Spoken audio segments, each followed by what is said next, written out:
Saturn bilan shu mana shu 29-dekabr bo'yimizdan oldin shu gostinitsada ko'rishdik. Qanaqa ko'rishdik?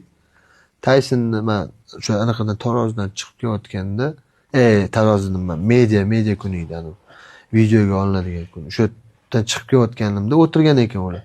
Keyin chaqirdim, Tayson bu yoqqa kel dedim. O'zi ko'rishmaganman u bilan. Odilxonni urasanmi dedimda, endi videolarni ko'rganmiz, uraman aka dedi. O payt Saturndan birga yurdi. Keldi oldimga.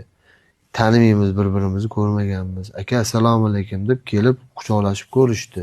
Tanimagan, bilmagan odam. Endi qanaqa taniganmiz-ku, ko'rganmiz, ani bir-birimizni hali ko'rishmaganmiz deb. Mana shunaqa. Keyin shundan keyin bo'y o'tkazdik. Ikkinchi jangimga tayyorgarlik ko'rayotganda Jasur aka yo'q deydi, Abdulloh aka aytdi, Saturn kelar ekan dedi. Akam shunaqa dedilar. Bolalarga ayt, qarab anaqa tegmasin короче dedi. Chunki bolalar yomon ko'rardi uni. Keyin zalga keldi. Keyin boshladi trenirovkani. Men aytdim bolalarga, qani temalaring ko'ringlar, nima qilar ekan, xatti-harakatini.